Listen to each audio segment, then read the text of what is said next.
Halo semuanya, balik lagi dengan aku Jen. Ah. Halo semuanya, balik lagi sama aku Jen. Yang tadi itu kesalahan karena ya namanya juga wibu indie bos. Jadi kali ini kita kembali lagi untuk ngobrolin suatu series yang selalu aku sukai. Namanya juga series aku sukai gitu. Udah pasti kelihatan Chainsaw Man. Apalagi gitu series yang paling aku sukai.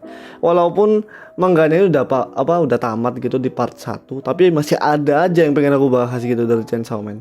Dan kali ini kita akan membahas beberapa hal terkait Chainsaw Man yang bisa dibilang nggak pernah terbayangkan juga gitu aku bisa membahas ini gitu. Jadi ya kita mulai aja langsung. Kita mulai dari Darkness Devil dulu. Dari konten yang kemarin aku pengen ngobrol beberapa hal terkait Darkness Devil. Jadi ya aku bakal jawab sekarang. 1, 2, 3, jump!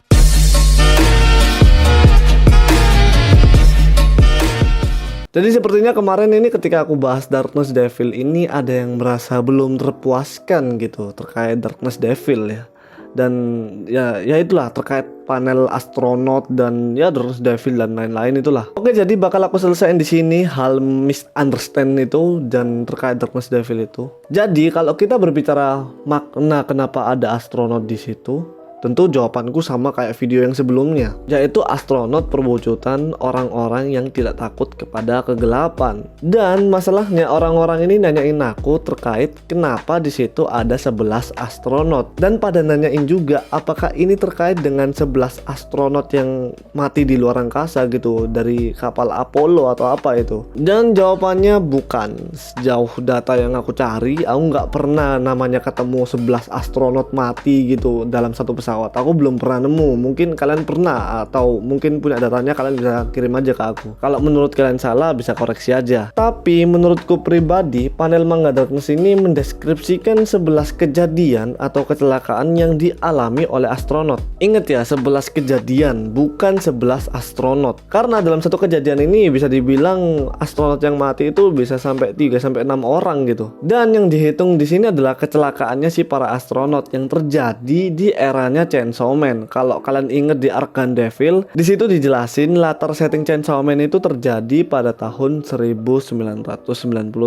Jadi yang dihitung di sini tuh kejadian kecelakaan para astronot pada tahun 1997. Dan kalau kita hitung dari semua histori atau dari semua sejarah, kita bakal nemuin 11 kejadian atau kecelakaan yang terjadi pada astronot sampai menyebabkan kematian. Oke, jadi di sini kita clear tentang Darkness Devil. Jadi semoga kalian terpuaskan, semoga kalian terjawab juga, semoga kalian terpuaskan gitu, biar kalian bisa kencan dengan Darkness Devil. Karena kali ini aku akan membawakan sebuah pembahasan Chainsaw Man yang bisa dibilang jarang dibahas banyak orang gitu pastinya. Jadi pas itu aku lagi gabut dan akhirnya aku nyoba nontonin Chainsaw Man. Akhirnya nemuin promosial video Chainsaw Man yang memperingati keluarnya volume 9 manga Chainsaw Man. Dan ketika aku nonton lagi video itu, aku nemuin sebuah scan yang tidak pernah ada di Chainsaw Man part 1. Dan mungkin aku bakal sedikit style gitu videonya.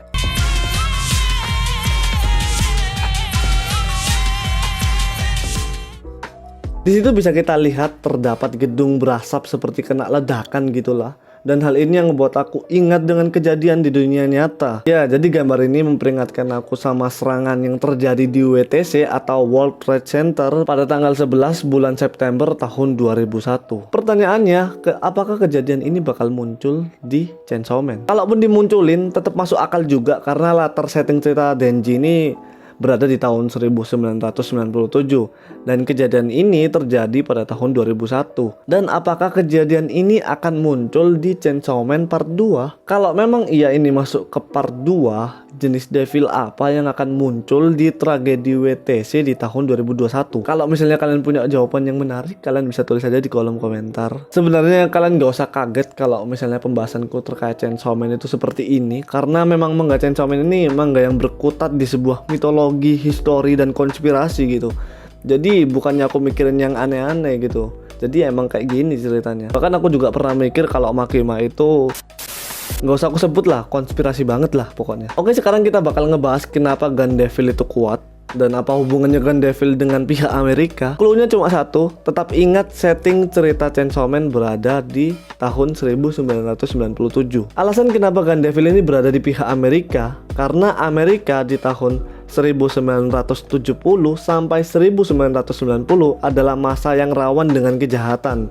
Terutama kejahatan ini meliputi penembakan massal atau kejahatan terkait senjata api. Dan disebutkan jika kejahatan ini tuh meningkat setelah selesai Perang Dunia Kedua, yang berarti akses senjata saat itu bisa dibilang sangat mudah untuk dicari gitu ya. Dan karena akses senjata itu mudah dicari, jadi bisa dibilang itulah awal mula kriminal yang cukup besar di Amerika pada tahun 1970 sampai 1990, tepatnya sebelum kejadian Ark Gun Devil. Dan pastinya di era itu bakal menciptakan ketakutan terhadap senjata tembak, dan disitulah Gun Devil mendapatkan kekuatan dari manusia, sehingga membuatnya menjadi Gun Devil yang sangat kuat. Dan bahkan lucunya lagi, aku nemuin ternyata Amerika itu punya sebuah grup riset nirlaba gitu, yang diinformasikan lewat sebuah web, dan grup itu bernama Guns Violence Archive. Dan isi dari web itu kebanyakan adalah isi data atau kasus penembakan yang terjadi di Amerika. Walaupun aku nggak bisa mengakses web itu juga,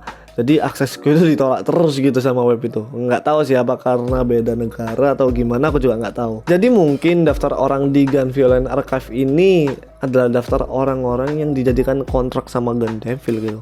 Secara referensi cerita gitu maksudku. Mungkin Fujimoto mengambil histori ini dan dijadikan background kekuatan Gun Devil. Jadi cukup masuk akal juga gitu kan. Jadi jangan aneh-aneh. Nice try Fujimoto. Oke, jadi bahasanku terkait Chainsaw Man tahun 1997 udah habis. Dan mungkin aku sekarang bakal bahas hal yang simple-simple dulu ya, yaitu siapa yang lebih kuat antara Power dan Makima. Jadi asik nih kita ngobrolin perang waifu nih. Kalau kita lihat dari manga gitu, terlihat banget kalau misalnya Makima ini emang melampaui Power gitu kan. Tapi aku yakin Power ini adalah devil yang sangat mengerikan sebenarnya, yang berkemungkinan dia ini bisa setara dengan Gun Devil atau mungkin lebih. Aku masih ingat di chapter 30-an Power dan Denji itu bertarung dengan para devil, dan Power itu ngebunuh banyak devil dan meminum darah devil tersebut. Karena terlalu banyak minum darah, si tanduknya Power ini jadi memanjang gitu kan. Dan saat itu juga Makima datang dan menyuruh Power itu untuk memuntahkan semua darahnya yang dia dapat gitu. Makima ngomong kalau misalnya Power ini nggak memuntahkan darahnya, dia bakal menjadi devil yang menakutkan dan sombong gitu. Jadi mungkin sombong itu udah menjadi sifat bawaannya si Blood Devil gitu. Hebatnya lagi, Makima ini sampai meminjam power dari Denji, dan entah power diapain sama Makima saat itu karena kita nggak ditunjukin kan. Mungkin saat itu Makima takut Power berubah menjadi Blood Devil yang sesungguhnya gitu, karena bisa aja Power ini merusak rencananya si Makima. Kalau kita ingat, Makima ini adalah iblis yang terbiasa dengan sikap senyum dan santai gitu kan. Bahkan bertarung dengan Chainsaw pun dia masih bisa santai gitu. Dengan Gun Devil dia tetap santai. Bahkan ketika dia bertemu dengan Darkness Devil, dia masih bisa bersikap santai gitu loh. Tapi kenapa dia ketika diserang Power di chapter akhir, dia ini malah marah gitu, kayak nggak keterima gitu. Seakan-akan Makima ini menghadapi sesuatu yang menjengkelkan gitu. Dari sini bisa kita lihat kalau Power itu atau Blood Devil ini sebenarnya memiliki kemampuan yang super kuat sebenarnya. Tapi ya itu semua tertutup karena sifat si Power itu sendiri. Sifat serius Power itu ditunjukkan ketika Power ini berada di tempat sampah sama si Denji. Jadi saat itu Power berkata, carilah Blood Devil dan bertemanlah dengannya. Jadi bisa dilihat itu sikap bener-bener sikap seriusnya si Power atau si Blood Devil saat nggak lagi sableng gitu. Dan tentu saja kenapa Makima takut sama Power, hal itu sudah ditunjukkan saat pertarungan Denji melawan Makima. Makima nggak bisa menggunakan regenerasinya saat dia terkena darahnya si Power.